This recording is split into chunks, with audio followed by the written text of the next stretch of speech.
but the loss sublevel set is almost as high as the number of parameters you have, which is probably why it's easy to optimize. It's easier to optimize in a random subspace. And there's some very nice theorems that we use from high dimensional geometry to measure this stuff. And there's nice phase transitions and all that stuff. So if you're interested, I would take a look at this paper, which is going to appear at iClear. Thanks a lot. Thank you very much for all this reply. Thanks. So now we will listen to Marco. So Marco is an assistant professor in Austria. He did his PhD at EPFL. So we are very lucky to have him back today. Marco, you can start. Thank you very much. So again, it's very hard to speak after Surya. He's such a great speaker and the talk was so inspiring. But I'll give it a shot and I'll do my best. So today, again, in the spirit of the workshop, I'd like to tell you about a few recent results on the lost landscape of neural networks. So let me start by giving credit where credit is due. I would like to talk about 3 papers freely, mainly 2, if I have time, also about the third. The first one is a view of dropout stability and connectivity through a mean field lens, and this is a joint work with my student Alex here at IST. Next, I'll try to go beyond that, and I'll try to show a milder sufficient condition that guarantees that minima are connected, and this sufficient condition trades off over-parameterization with feature quality.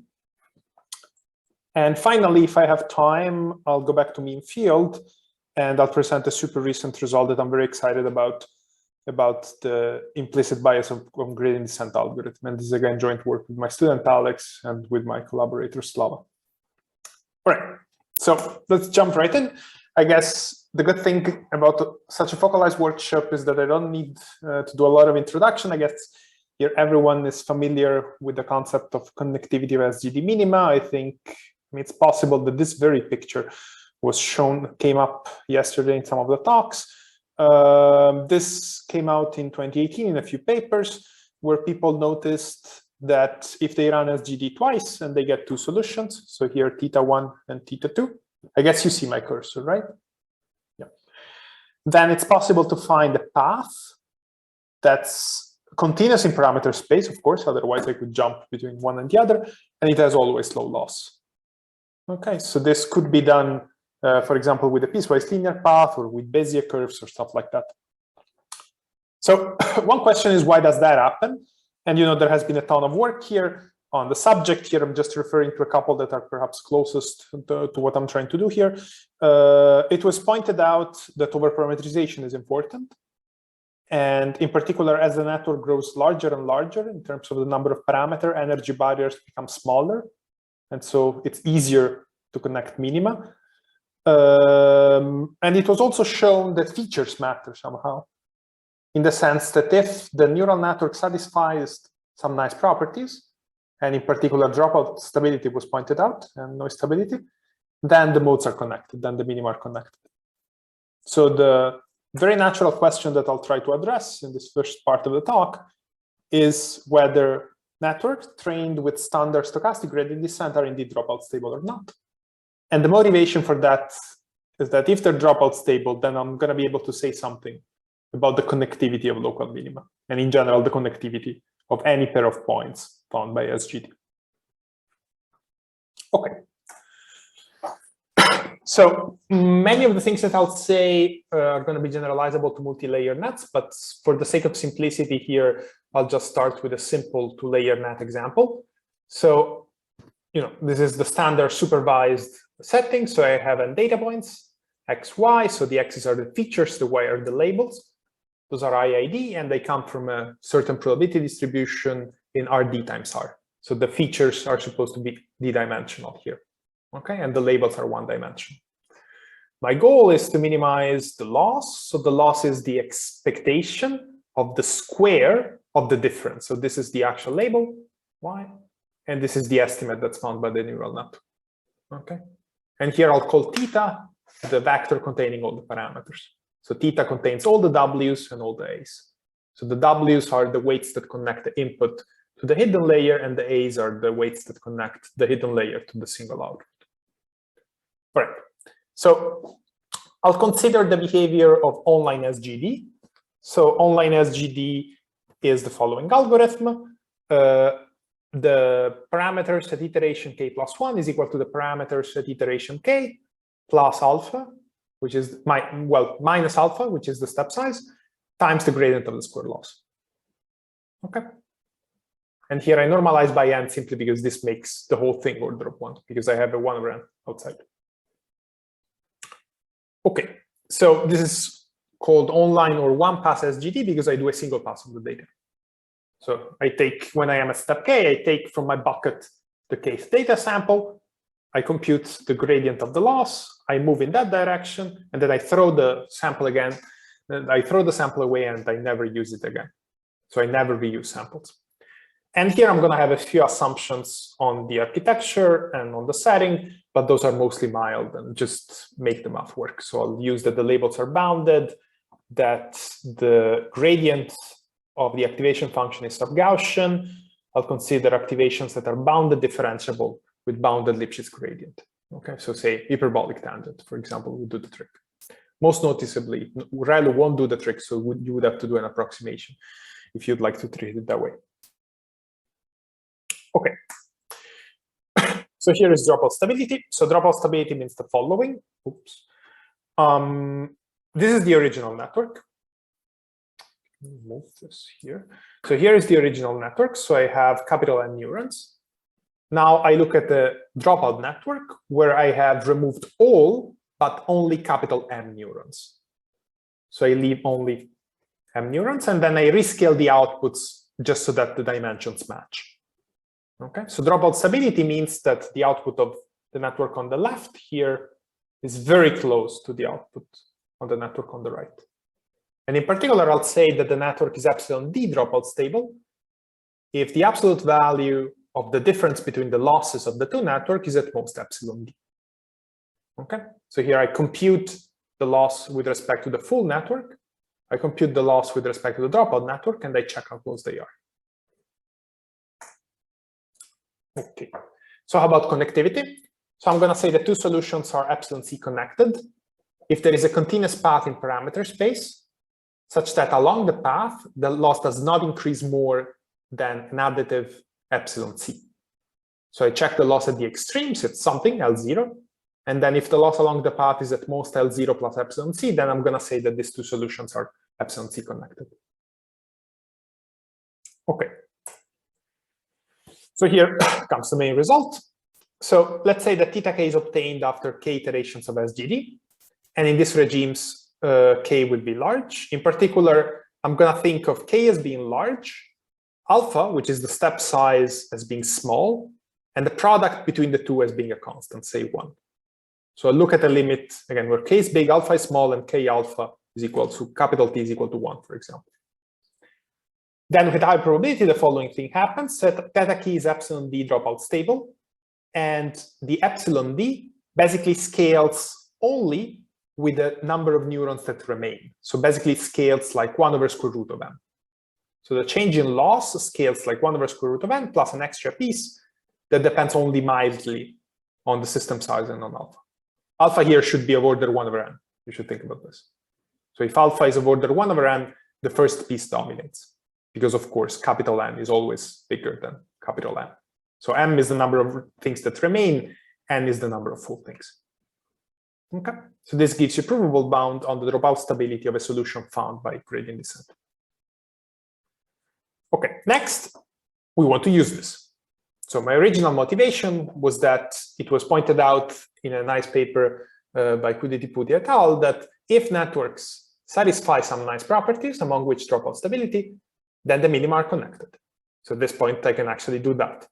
So what I'll do is that I'll run SGD twice. So I'll first run it once, and I'll get theta k. Then I'll run it a second time, and then I'll get theta prime of k prime. Note here that the two initializations may be different. The data points that I use are also different, as long as they come from the same distribution, because otherwise I'm just solving a different problem. And the times that I run the two algorithms are also different. Then with the high probability, these solutions are connected, and the additive price that I have to pay scales as is in the slides before, where m is again constant times n. So the change in loss that I have to pay is something like 1 over square root of n. And again, I'm omitting log factors here. So the idea is that this allows you to provably connect solutions that are obtained from different training data, but again, same data distribution and different initializations. All right. So similar results in spirit also hold for the multi-layer case. The bounds are a little bit messier. So here I refrained from computing some of the constants, especially the one that depend on time. The thing that I would like to point out here is that, so for multi-layer, just because we are a little bit lazier with the analysis, we're going to have a not dimension-free bound. So before, we used to have that the dropout stability was of order 1 over square root of number of things that stay, number of neurons that stay. Here, this thing scales as square root of d over m, where d is the input dimension. So that's probably a lag in the proof. And this also, of course, carries out to the connectivity part. But apart from that, the bounds are pretty much in the same spirit as I shown before. Okay. Very good. How do we prove such a thing? The idea is to exploit this mean-field view of neural networks. So this was developed in a few relatively concurrent paper in 2018 by a few groups. This is the group of Andrea and Song Mei, Roscoff et al., Shiza et al., Sirignano et al. And it was later generalized in many possible ways for multiple layers to compute dynamics with features by many other authors. And here I'm sure that I'm certainly missing some of the most recent developments. The high-level idea is the following, that instead of studying the discrete dynamics of gradient descent that you can think about as a system of interacting particle, I would like to study the continuous dynamics of a gradient flow. In particular, instead of tracking every single weight, I would just like to track the empirical distribution of the weight. And I would like to write a partial differential equation that's solved by this density. And then instead of looking at the dynamics of gradient descent, I just look at the dynamics of gradient flow.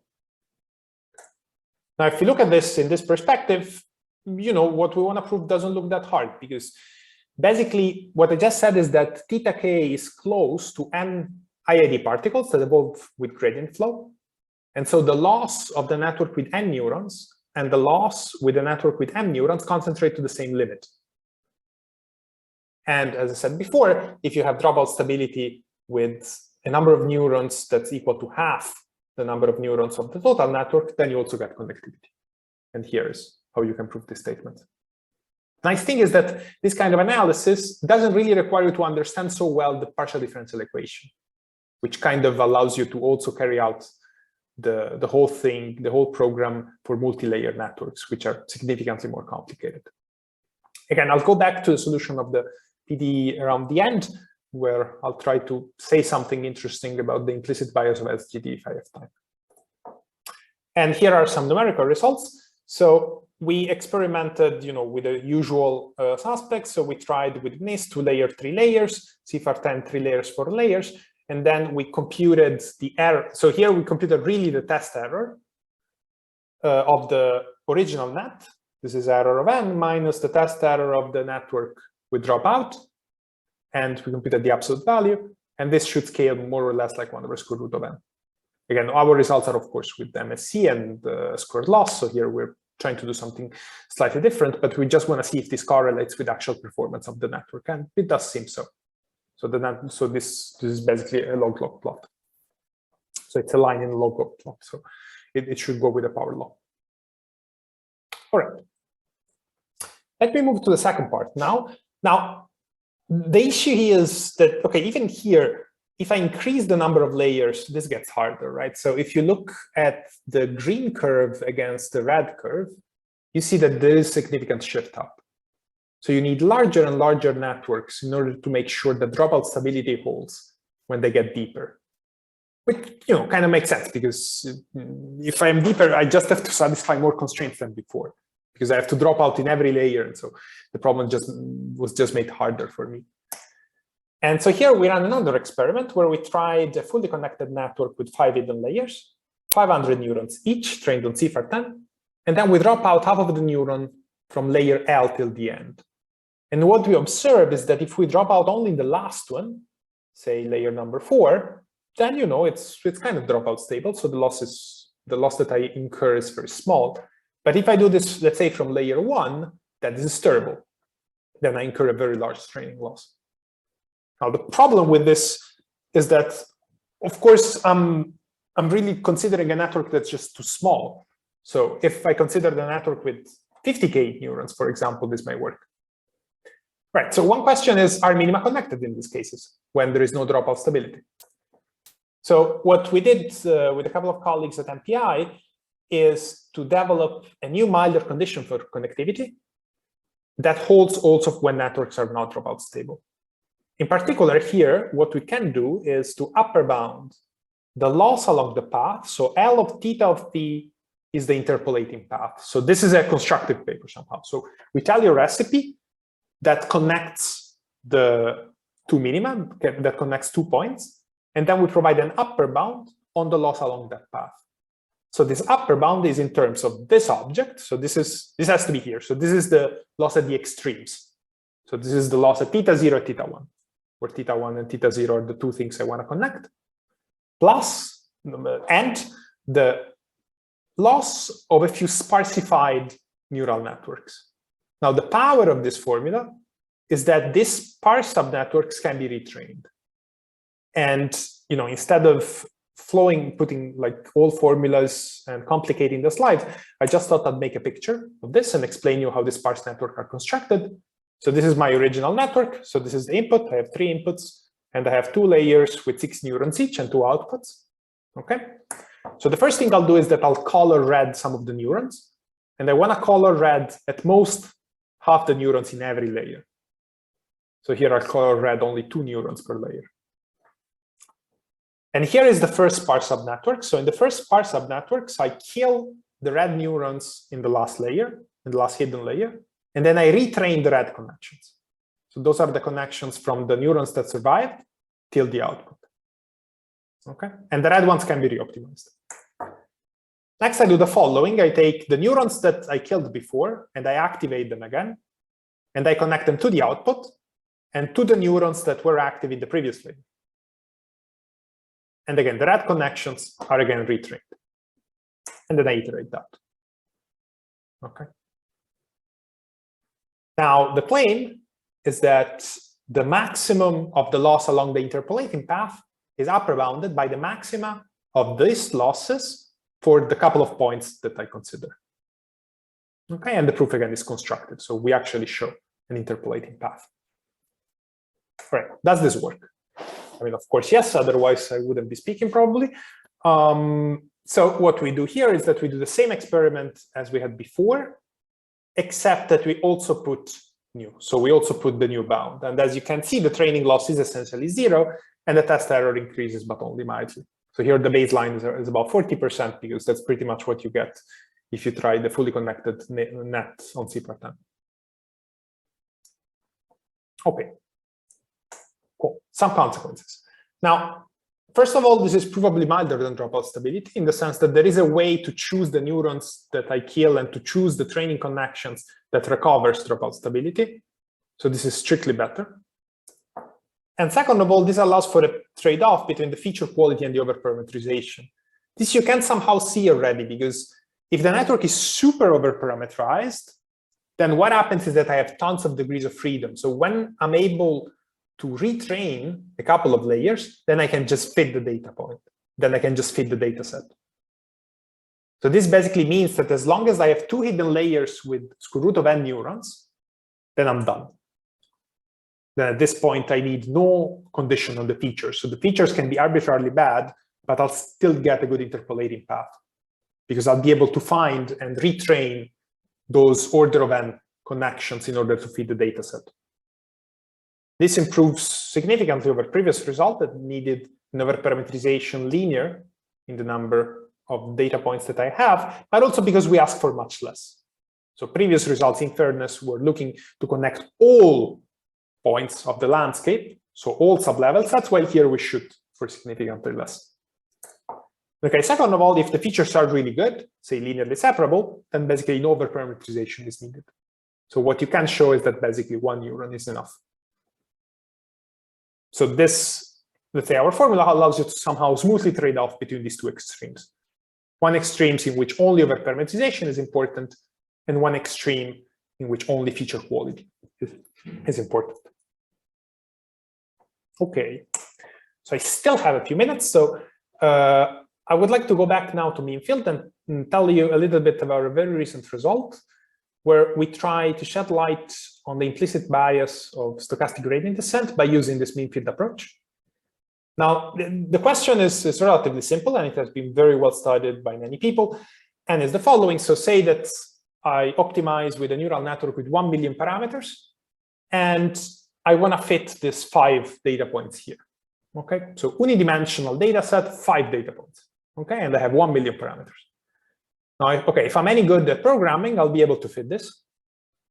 But the question is how.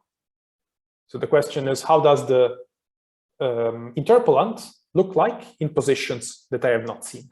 So what's the implicit bias of the algorithm? And it turns out that in some cases, mean field tells you something about this. Again, there has been a ton of related work, so I'm sure that I missed something here. Let me review some of the most closely related. So there is a whole line of work that looks at what happens if among the interpolants, I want the one that minimizes the total variation of curvature. So how these some functions look like. And for example, this is a very nice closed form in the one-dimensional case, a kind of nice closed form also in the d-dimensional case in terms of the Radon transform.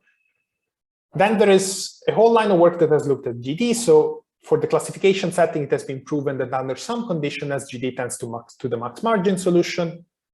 It has been shown that in the NTK regime, SGD tends to cubic splines, and in some cases, linear splines. There's also this other nice paper by Blanc et al., where it was shown that after that SGD has interpolated the data, it minimizes an implicit objective. And this implicit objective leads to an interpolant that has the minimum number of tangent changes. Or, and in an NTK viewpoint, it has been shown that SGD tends to the fit that's closest to the initialization. So here I would like to consider a slightly different regime, which is this mean field regime, which allows for a surprisingly concrete characterization of the solution found by SGD. So what we do is that we consider training a 2-layer ReLU network via noisy SGD, and I'll clarify what's noisy SGD in just a second. We consider a low noise regime, so basically the regime in which noisy SGD converges to SGD. The estimator that's found by the neural network, in this case, converges to a piecewise linear solution, so it's not too bumpy. And the number of knot points, so the number of points where the tangent of the solution changes, is at most 3 per consecutive pair of training data points.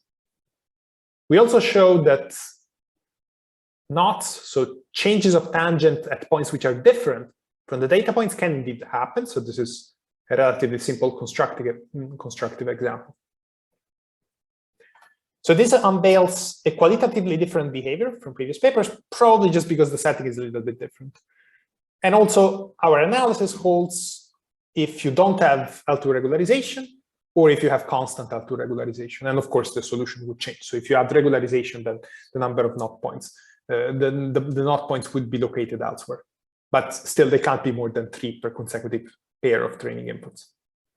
So here are a couple of examples. So these are actually obtained by training SGD. So here, for example, the network does not connect here, but it goes down. It does not here, it does not here, and then it goes up. Okay, so these are all done with vanishing L2 regularization. So you can see that you have a perfect fit. If you add regularization, of course, you won't be able to ensure anymore a perfect fit because you have to regularize, but you still observe the nice piecewise linear behavior. Okay, so let me tell you a little bit how the argument goes. This is very similar to the previous slide, which is nice. So I have NIID data points. Now I have a 1D data set, so small d is equal to 1. Again, I want to minimize the loss. And my data distribution is supported on M points in this case. And M is independent of N. Perhaps that's not such a great notation because M used to be the number of neurons of the dropout network, but we'll live with that, I suppose. So M here is supposed to be 10, 20. So it's just a constant, independent of the system size. Okay, so we'll attempt at minimizing the regularized loss. So this is the expectation of the squared error. I just wrote down how the expectation looks like for the case of this data distribution. And then here is the L2 penalty. So lambda is the regularization parameter. So it's lambda times the expectation of theta squared. Okay, again, we run online SGD, same formula as before, except that we have lambda. So this lambda alpha is because of the L2 law, is because of the L2 penalty. And this is because of the noise. So as I said, mainly for technical reason, we will look at noisy SGD. So this means that we add a little bit of Brownian motion. We add a little bit of noise at every iterate. And if you're familiar, for example, with the Langevin algorithm, it won't be very hard to understand why we do that.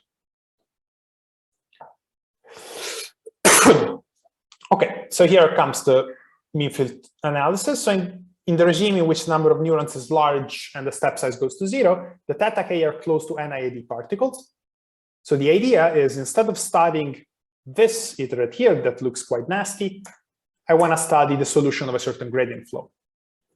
The nice thing is that if I add a little bit of noise, as the time of the dynamics grows, the solution of the gradient flow is equal to the unique minimizer of a related free energy.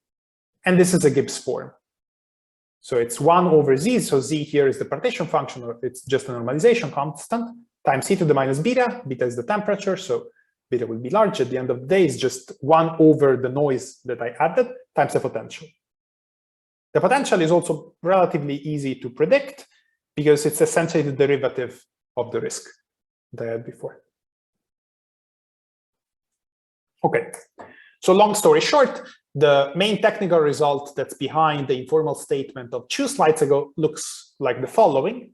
So first of all, this guy here is the neural network estimator in the limit, because my previous estimator was something like 1 over n sum of ai sigma of x and wi. So this is just the integral. And here for the solution, I've plugged in the unique minimizer of the free energy. Okay, so this is basically the object that the neural network estimator converges to. So then we pick this object, which is a function. We take 2 derivatives in space, and then we look at the curvature. Now, the claim is that as the noise goes large, this curvature is 0 almost everywhere. And in particular, the set of points where this is not 0 concentrates at 3 points per consecutive training inputs. So this will be the spots where the neural network estimator changes curvature. And we have an analytic characterization of where does that happen. Okay, I'm running out of time, so I'll say literally 3 bits about the proof. So first of all, you have to do a little bit of work because you want to do this for a ReLU activation.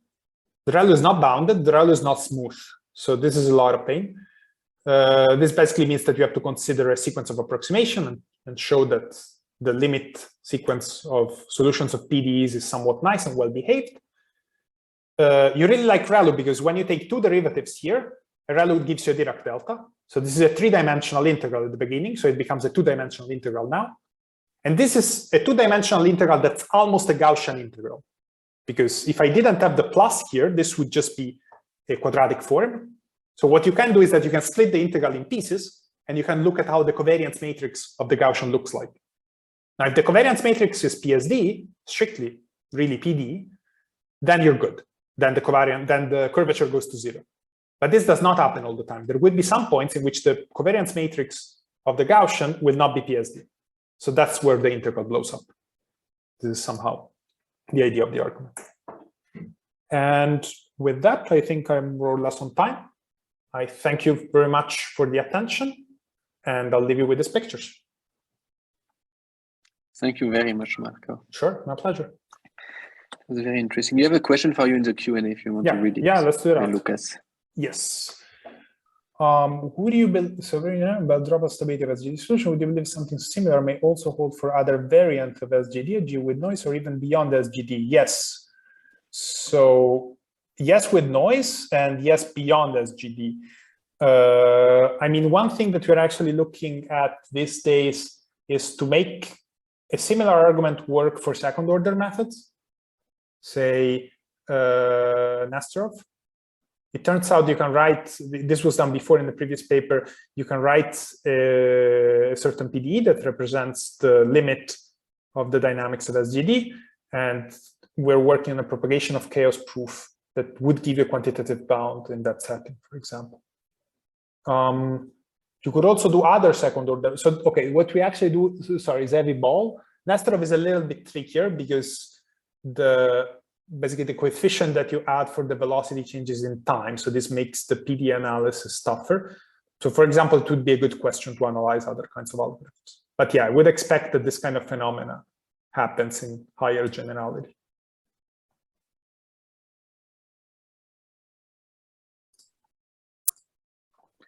Is there any other question from the panelists? Sorry, and I have some for you, everyone. So it's something I did not really understand is that, so like your analysis will use like the mean field approximation, but then you present result for a stochastic gradient descent.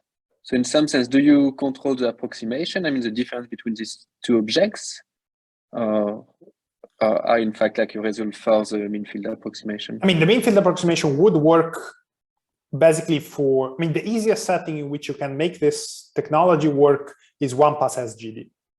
Because basically you never see the same sample twice. So what you can do is that you can unroll the iterate, and then you essentially say that the sum of the various updates will concentrate. So the PD that you get here, I've not even written it down, but one way to get an intuition of how would that look is the following. So you write a stochastic ODE.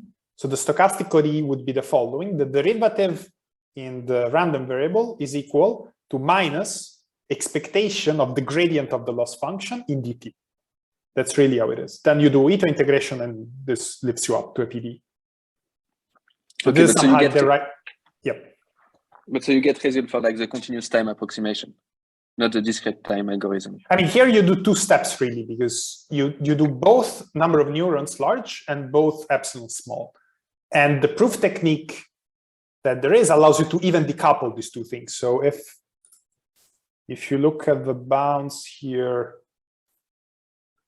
this is entirely decoupled because this piece comes from the fact that I have only m neurons and not infinity. And this piece comes from the fact that I have a step size alpha. So you can actually break this in pieces. And really that's how the proof goes. So you look continuous time, continuous system, and this is close to continuous time discrete system, and this is close to discrete time discrete system. Okay, cool. Berfin, you have a question? Yeah, thanks a lot for the nice talk. I have a question after yesterday's discussion, actually, Sure. Because we were talking about neuron replications and so on. So do you think there's a relationship between dropout stability and this neuron multiplications inside the network? Which? Just the property of the dropout stability in general. Can it be a consequence of this neuron replications inside the network, or maybe? This is a good question. Okay, honest answer, I don't really know. So what I can tell is that the reason why this argument works is that basically in this regime, even in the multi-layer case, there is some concentration of measures. So all the neurons are essentially doing the same job. So you do have indeed replication. And one thing that's perhaps interesting is that you can actually train networks and get reasonable results that are close to state of the art, whatever that means, also in this regime. So you're actually learning something. So this is not bogus. This is indeed a regime where you could indeed train networks. Now, is this the only way in which you can get it? Probably no. So it could be that in other regimes, there are different reasons why that works. I mean, understanding that in full generality may be hard. But yeah, it's a very good point. Wolfram? Yeah, for a related question and maybe formulate it a bit more directly. So it's still the large neuron limit. How large is large? Or I mean, this is the good thing about this is that this is quantitative, because this, it's this large somehow.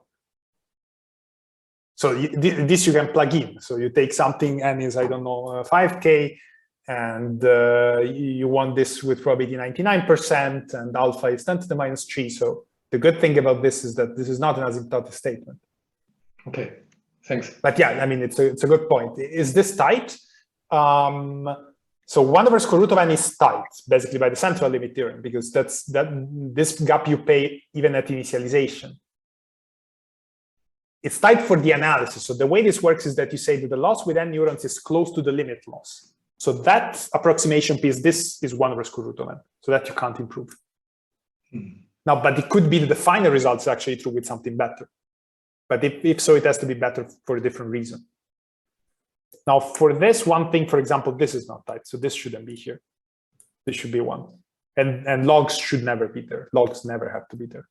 Logs just mean that you're lazy. Thanks a lot. Sure. Surya?